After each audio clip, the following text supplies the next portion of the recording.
Yeah, there's a deal that would be acceptable, but the one thing, and right up front, no nuclear weapons.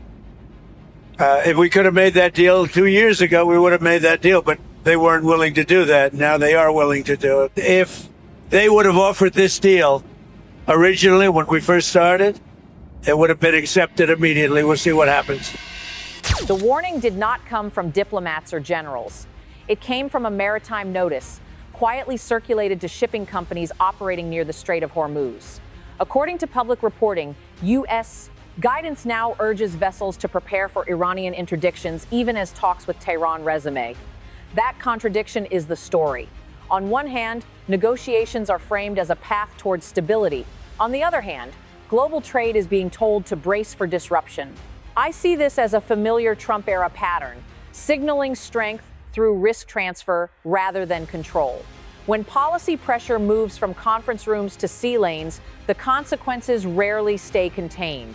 And this time, the choke point carries the weight of the global economy. According to public reporting, the Trump administration's posture toward Iran has again leaned on pressure rather than resolution. The latest example is the updated guidance issued to commercial shipping transiting the Strait of Hormuz. The notice does not declare war and it does not announce sanctions. Instead, it quietly shifts responsibility. Vessels are warned to expect Iranian interference and advised not to resist if boarded. That distinction matters. It moves the risk of geopolitical confrontation away from governments and onto private actors operating under international law. This reflects a consistent Trump decision-making pattern. Rather than narrowing uncertainty through diplomacy or multilateral guarantees, his posture tolerates ambiguity as leverage. The blind spot is structural. Shipping companies, insurers, and energy markets do not interpret ambiguity as strength. They interpret it as cost. When the United States issues guidance that elevates threat perception without offering protection, institutions respond defensively. The institutional resistance is already visible. Marine insurers reportedly reassess premiums. Energy traders price in volatility. Allied governments quietly question whether escalation management is being outsourced to the private sector. None of this requires Iranian action to take effect. The consequences follow mechanically from the guidance itself. According to public reporting, talks between U.S. and Iranian representatives are resuming in Oman. Yet, the shipping advisory sends a parallel message. Negotiations are fragile, and the maritime domain may become a pressure valve.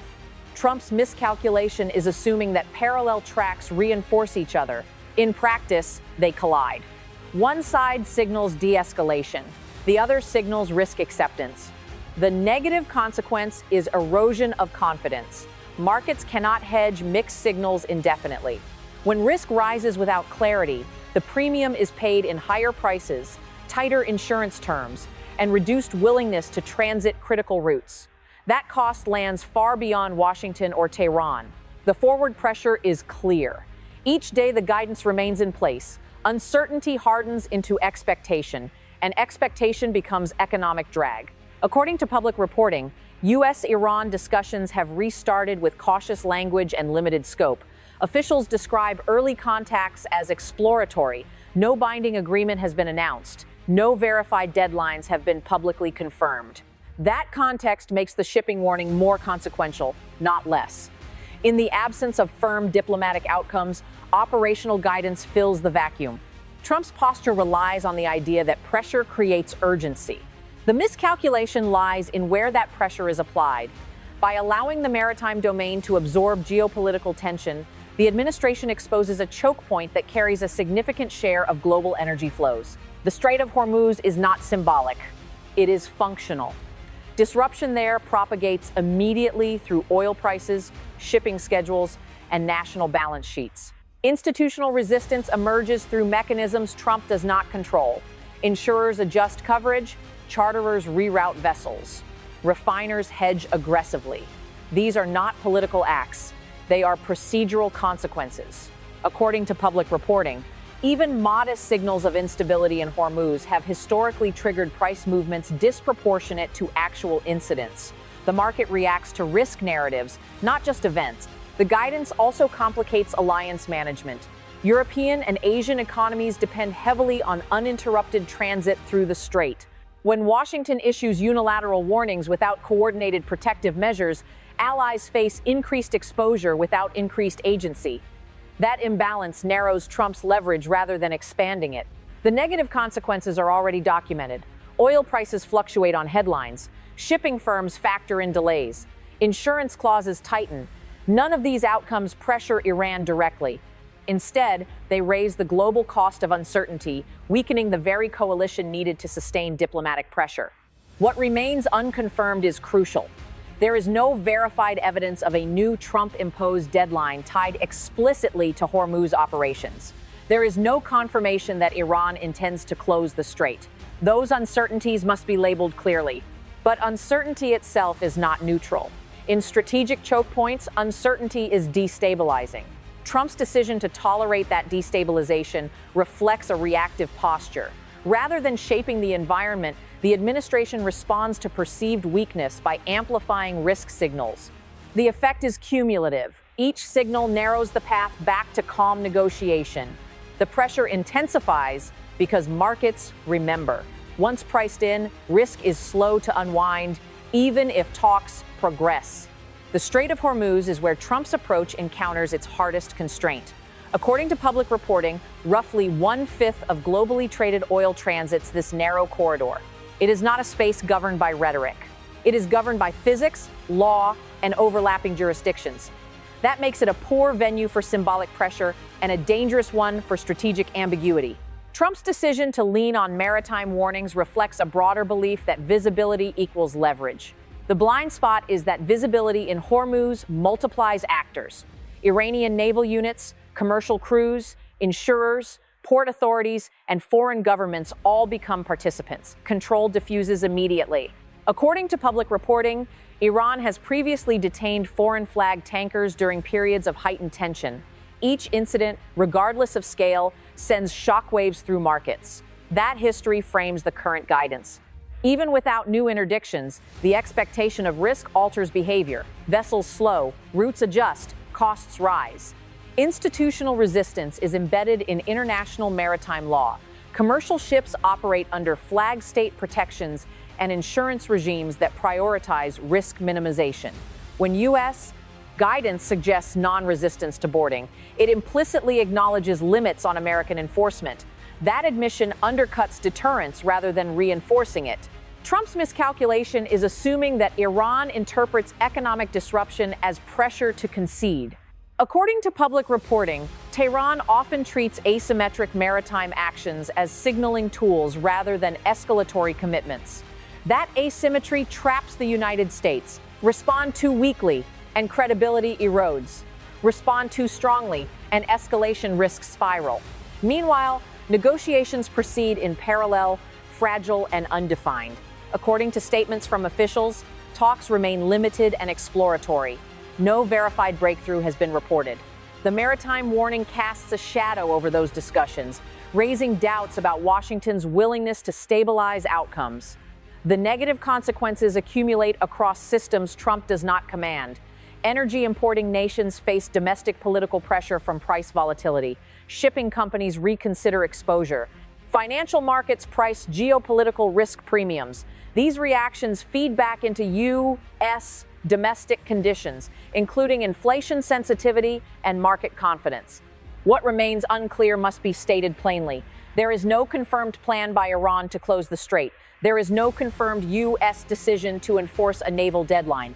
Those unknowns matter, but they do not neutralize the risk created by the guidance. Risk does not require intent. It requires proximity and precedent. The climax here is not an explosion or a blockade. It is the realization that leverage has slipped. By shifting pressure to sea lanes, Trump exposes the limits of unilateral signaling in a multilateral environment. The choke point magnifies every misstep. As long as the guidance stands without diplomatic resolution, control remains dispersed. Each additional incident, rumor, or market reaction further constrains policy options. The pressure tightens because Hormuz does not forgive ambiguity. It prices it. Trump's remaining challenge is institutional. According to public reporting, maritime security operates within layered legal and operational frameworks. The United States cannot unilaterally guarantee safety for all commercial traffic without sustained coalition engagement. Nor can it compel insurers or markets to ignore risk signals. The miscalculation is underestimating those constraints. Guidance meant as a warning becomes, in effect, a liability acknowledgement. Once issued, it cannot be unseen. Shipping firms and insurers incorporate it into contracts and premiums. Reversing that process requires more than rhetoric. Institutional resistance also emerges domestically. Energy price volatility feeds into inflation concerns. Market instability narrows political bandwidth.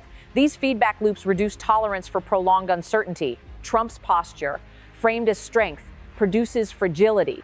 According to public reporting, allies continue to urge restraint and coordination. Their interest is not confrontation, but predictability. When predictability erodes, support weakens. That dynamic limits Trump's leverage in negotiations and crisis management. The negative consequences are procedural but persistent. Higher costs for shipping and insurance translate into higher consumer prices. Diplomatic ambiguity undermines trust.